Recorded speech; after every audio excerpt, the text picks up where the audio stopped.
ठंडी पहाड़ों पर रसोई। हाय रे गर्मियों का मौसम, अच्छे अच्छे के पसीने छुड़ा दे। ऐसी ही गर्मी में बेहाल नीलम का भी कुछ यही हाल था। किचन में खाना बनाते बनाते नीलम बड़बड़ाती है, उफ, कितनी गर्मी है, खाना बनाना तो मुश्किल होता जा रहा है। मेरी तो जान निकल रही है इस गर्मी से। ऊपर से रोज इन लोगों को तरह तरह के डिशेस चाहिए। क्या बात है नीलम, अकेले अकेले क्या बड़बड़ा रही है, पागल हो गई है क्या? हाँ मम्मी जी, इस गर्मी ने मुझे पागल ही कर दिया है। सारा दिन किचन में पसीने से भीगी रहती हूँ, मुझसे और ये गर्मी नहीं झेली जाती। अरे तो बीच बीच में बेटा पंखा चालू कर लिया कर, थोड़ा आराम मिल जाएगा। बाकी खाना तो बनाना पड़ेगा ना। मम्मी जी खाना तो बनाना है, पर गर्मी में रोज 4 तरह की सब्जियां बनाने की क्या जरूरत है, हल्का सा भी कुछ बना सकते हैं। अब क्या करे बेटा, इस घर में ऐसे ही खाना बनते चला आ रहा है। अब दलिया खिचड़ी कोई खाता ही नहीं। ठीक से खाना बना ले फिर आराम कर लेना। हाँ, ऐसा कहकर सावित्री हॉल में जाकर बैठ गई। तभी ऑफिस से प्रेम घर आया। ओहो मम्मी, कितनी गर्मी है बाहर, जैसे कि आग बरस रही है। इतनी कड़ी धूप है और गर्म हवाएं जैसे चुभ रही हैं। हाँ प्रेम, ये दिल्ली की गर्मी तो जान लेकर मानेगी। अरे मम्मी, गर्मी का पारा 45 डिग्री पहुंच गया है। इस गर्मी ने परेशान कर रखा है। हाँ, इस गर्मी की वजह से तो नींद भी पूरी नहीं होती मेरी, और नीलम भी रसोई में परेशान है। नींद क्यों पूरी नहीं होती आपकी? एसी तो चला कर रखती है आप सारा दिन, पता भी है कितना बिजली का बिल आता है। नीलम भी पूरा दिन एसी चलाती है, रसोई में पंखा है। अरे ऐसे कैसे चलेगा, महीने का 15,000 का बिल आ रहा है। देखिए आज से एसी चलाने की कोई जरूरत नहीं है। तभी नीलम ने आकर कहा, अरे इतनी गर्मी है, बिना एसी के रहा नहीं जा सकता, और किचन में पंखा चलता है ये आपको दिख गया, पर ये नहीं देखा आपने कि मैं कैसे गर्मी में पसीने से बहकर आप लोगों के लिए पकवान बना रही हूँ। अरे ये क्या बात हुई, मैं इतना बिजली बिल नहीं भर सकता, एसी सिर्फ रात में चलेगा, सारा दिन पंखे की हवा से काम चलाओ। आप ना कान खोलकर सुन लीजिए, मुझसे इतनी गर्मी में घर का काम नहीं होगा। रोटियां तो बिल्कुल नहीं बनेगी, जिसे खाना हो खाए, ना खाना हो ना खाए। तुम दोनों क्यों लड़ रहे हो? लड़ने से किसी बात का हल नहीं निकलेगा। इस गर्मी का शांति से बैठकर कोई हल निकालते हैं। अब गर्मी में तो गर्मी लगेगी, इस गर्मी को तो कम नहीं कर सकते। अरे मैं बताती हूँ ना, हमारा मनाली में जो फार्म हाउस है ना, वहां चलते हैं, गर्मियों में वहीं रहेंगे। वहां तो इस वक्त भी ठंडी होगी ना। ये बात आपने सही कही मम्मी, वहां तो गर्मी पड़ती ही नहीं। ठंडे ठंडे पहाड़ों पर रहेंगे, गर्मी तो दूर दूर तक नहीं लगेगी, और बिजली की भी बचत होगी। तो फिर तो मैं भी आराम से खाना बना सकती हूँ। आप कहे तो आज ही सामान पैक कर ले, कल चल पड़ते हैं मनाली के पहाड़ों पर। अरे बहू नेक यार, पूछ पूछ चलो हम सब मिलकर पैकिंग करते हैं। 1 महीने की पैकिंग तुम अकेले कैसे करोगी? ठीक है मम्मी जी। नीलम, प्रेम और सावित्री पहाड़ों पर जाने की तैयारी करने लगे। मैं सोच रही थी 1 बोरी आलू के लिए चलते हैं, क्या कहते हो तुम दोनों? हाँ मम्मी जी, आप सही कह रही हैं, हम 1 बोरी आलू और 1 बोरी प्याज गाड़ी में रख लेते हैं। कपड़े और जरूरी सामान तो मैंने डाल ही लिया है। मेरा भी लैपटॉप लेना है, वहां बैठकर ऑफिस का काम कर लूंगा, पावर बैंक भी रख लेता हूँ। आप टेंशन मत लीजिए, मैंने सब रख दिया है, अब आराम से गर्मियां कटेंगी। मुझे नहीं जाना मम्मी पापा पहाड़ों पे, मेरे सारे फ्रेंड्स यही है, मैं वहाँ किसके साथ खेलूंगी? अरे बेटा यहाँ बहुत गर्मी है ना, गर्मी में तुमको घमौरियां हो जाएंगी, फिर रीचिंग होगी, है ना। इसलिए हम सब ठंडे ठंडे पहाड़ों पर चल रहे हैं, वहां आपको बहुत अच्छा लगेगा, वहां नए नए फ्रेंड्स भी बना लेना। ठीक है पापा, हम पहाड़ों पर चलेंगे, मैं गर्मियों के बाद अपने फ्रेंड्स के साथ खेल लूंगी। अरे वाह मेरी गुड़िया, तो समझदार होगी। चलो अब तुम सो जाओ, कल सुबह ही हमें निकलना है। ओके मम्मा, गुड नाइट।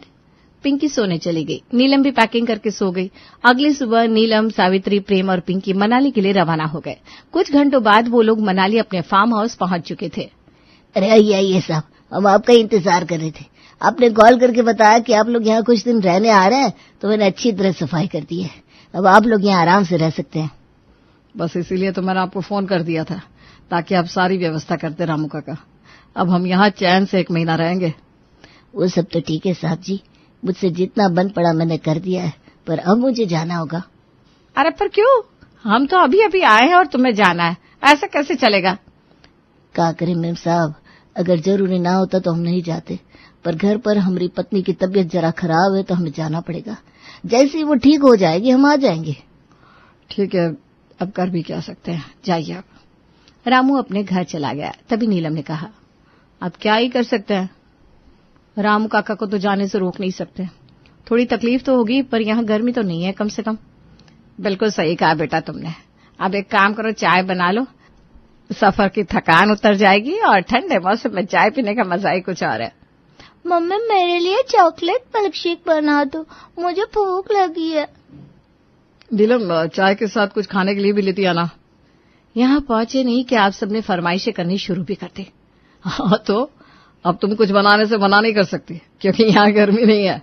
कि मैं लाती हूँ सबके लिए चाय नाश्ता। नीलम ने चाय और मिल्क शेक बनाया और थोड़े नमकीन साथ ले आई। अचानक मौसम खराब हो गया, जोरों से बारिश होने लगी। नीलम ने प्रेम और सावित्री को चाय पकड़ाई। अरे ये क्या, चाय तो ठंडी पड़ी है। नीलम, तुम्हें पता है ना मैं एकदम गर्म चाय पीता हूँ। अरे चाय एकदम गर्म थी, किचन से लाते लाते ठंडी हो गई शायद। यहाँ का मौसम ना बहुत ठंडा है शायद, मैं दूसरी बना देती हूँ। रहने दे बेटा, तू कितने भी चाय बना ले, रूम तक लाते लाते चाय ठंडी हो ही जाएगी। कल से हम सब रसोई में ही चाय पी लेंगे। मम्मा बहुत ठंड लग रही है। हाँ बेटा, ठंड तो बढ़ गई है, मेरे भी ना हाथ पैर बर्फ हुए जा रहे हैं। तू जाकर रजाई में घुस जा, थोड़ा आराम मिल जाएगा। नीलम, तू भी गर्म कपड़े और मोजे पहन ले और हमारे भी गर्म कपड़े निकाल दे। अरे बाहर तो बर्फ पड़ने लगी है, इसीलिए इतनी ठंड हो रही है। नीलम, तुम रात के खाने में कुछ अच्छा बना लेना, तब तक मैं पिंकी के पास जाकर आराम कर लेता हूँ। हाँ बेटा, मैं अभी अपने कमरे में जाकर आराम करती हूँ। तो खाना बना ले तो बुला लेना बेटा। कमाल है, इन्हें ठंड लग रही है तो ये सब जाकर रजाई के अंदर घुस गया, और मेरा क्या, मुझे बस ऑर्डर दे दिया खाना बनाने का। अरे मुझे ठंड नहीं लगती क्या? पर इन लोगों को कोई फर्क ही नहीं पड़ता। नीलम ठंड से कांपती हुई रसोई में गई। सब्जियां तो कुछ है नहीं, बस आलू प्याज है जो लेकर आए थे। एक काम करती हूँ, आलू प्याज की सब्जी और रोटियां बना लेती हूँ। पर मेरे तो हाथ ही काम नहीं कर रहे, ठंड से क्या करूं। एक काम करती हूँ, आज चूल्हे पर खाना बनाती हूँ, उसकी तपिश से शायद ठंड कम हो जाए। इसी तरह मन ही मन खुद से बातें करती हुई नीलम ने जैसे तैसे खाना बनाया और प्रेम, सावित्री और पिंकी को खाने के लिए आवाज दी। थोड़ी देर में सभी खाना खाने आ गए। मुझे तो बड़ी जोरों की भूख लगी थी और खाने की खुशबू से ना भूख और बढ़ गई। बहू तो पहले मुझे खाना सर्व कर दे ताकि मैं जल्दी से खाकर रजाई ओढ़कर सो जाऊं। जी मम्मी जी, ये लीजिए आलू प्याज की सब्जी और रोटियां, आज यही बनाई है। ये क्या, सिर्फ आलू प्याज की सब्जी बनाई तुमने? कोई सब्जियां नहीं थी क्या? पनीर वनीर कुछ बना लेती। अरे सब्जियां कहाँ से आएंगी, आज ही हम लोग आए हैं, अब बाजार से लाएंगे तब सब्जियां बनेंगी ना। और इतना दूध नहीं है यहाँ, पनीर नहीं बन सकती। चाय और पिंकी के लिए ही दूध हो पाएगा, पनीर दिल्ली जाकर खाइएगा। मुझे नहीं खानी है सब्जी, मुझे नूडल्स खाना है। जो बना है वही खाना पड़ेगा, यहाँ पहाड़ों पर रोज नया खाना नहीं बन सकता। ये अपनी दिल्ली नहीं है जो जब जी आया बाहर गए और 10 मिनट में सारा सामान ले आए। अरे क्यों डांट रही हो बेचारी बच्ची को, अब उसे क्या पता, उसे जो खाने का मन किया तो बोल दिया। पिंकी बेटा आज यही खा ले, कल पापा से मैगी मंगा दूंगी। हाँ ठीक है दादी, पर कल पक्का मैगी मंगाना। पहले गर्मी की वजह से अच्छा खाना नहीं बनता था, अब यहाँ आकर भी आलू प्याज की सब्जी खानी पड़ रही है। देखिए ताने मत मारिए, मुझे सब समझ में आ रहा है। कल सब्जियां ला दीजिएगा, मैं बना दूंगी। हाँ, यहाँ मैं घर का काम ही करता रहा हूँ, ऑफिस का काम कौन करेगा? अरे ऑफिस का काम भी जरूरी होता है, ये रसोई के काम खुद देख लो। यहाँ कौन सी ऑफिस है आपकी? हाँ, और मुझे यहाँ के बाहर का कुछ पता नहीं है। हे भगवान, अब तुम्हें कैसे समझाऊं, मैंने वर्क फ्रॉम होम ले रखा है, अब मैं घर से ही ऑफिस का काम क्या करूंगा? अरे तो जो बनाए चुपचाप खा लीजिए ना, कल सब्जी लाएंगे तभी खाना बनेगा, वरना करते रहे ना भूखे पेट अपना काम। नीलम की बात सुनकर सबने चुपचाप खाना खा लिया। अगले दिन प्रेम ने नीलम से कहा, नीलम तुम भी साथ चलो, मैं यहाँ का सब्जी बाजार दिखा देता हूँ, फिर तुम जाकर लेते आना सब्जियाँ। ठीक है चलिए। प्रेम और नीलम सब्जी लेने बाजार गए। रास्ते में उन्हें कावेरी मिल गई। अरे तू यहाँ कैसे नीलम, तू तो दिल्ली रहती है ना? हाँ यार, दिल्ली में बहुत गर्मी है तो सोचा थोड़े दिन यहाँ पहाड़ों पर रह लेते हैं। यहाँ हमारा फार्म हाउस भी है ना, तो रहने की टेंशन नहीं है। यहाँ रहने में ज्यादा टेंशन है नीलम, मैं तुझे डरा नहीं रही हूँ, बस सच बता रही हूँ। देख चारों तरफ बर्फ ही बर्फ है, यहाँ बाजार जाने के लिए बहुत दूर जाना पड़ता है, पीने की पानी की भी व्यवस्था नहीं है, उसे भी थोड़ी दूर जाकर लाना होगा। अरे पर यहाँ गर्मी तो नहीं है कम से कम, और बाजार रोज कौन ही जाता है। अच्छा ठीक है, फिर तू यहाँ रहेगी तो अच्छा ही है, मिलना जुलना लगा रहेगा और मेरा मन भी लगा रहेगा। तेरी एक बेटी भी है ना? हाँ है ना, उसका नाम पिंकी है, 10 साल की है। नखरे तो इतने करती है पूछो मत, बिल्कुल अपने पापा पर गई है। तेरे नखरे कम थे क्या? वो दिन भूल गई जब तुम मोमोज की चटनी अच्छी नहीं बनने पर कैंटीन वाले की भी क्लास लगा दिया करती थी। हाँ यार, तेरी बात सही है। पिंकी ना थोड़ी मुझ पर ही गई है। तूने तो आज बचपन के दिन याद दिला दिए। अब तो बातें होती रहेगी। वैसे मैं तुझे तेरे बचपन से ऐसे ही मिलवाती रहूंगी। आऊंगी एक दिन तेरे फार्म हाउस पर पिंकी से मिलने। अरे जरूर आना। चल मैं चलती हूँ, बहुत ठंड हो रही है। जल्दी घर पहुंचकर हीटर ऑन करके बैठूंगी, तब थोड़ा अच्छा लगेगा। हाँ हाँ, चल फिर मिलते हैं, बाय।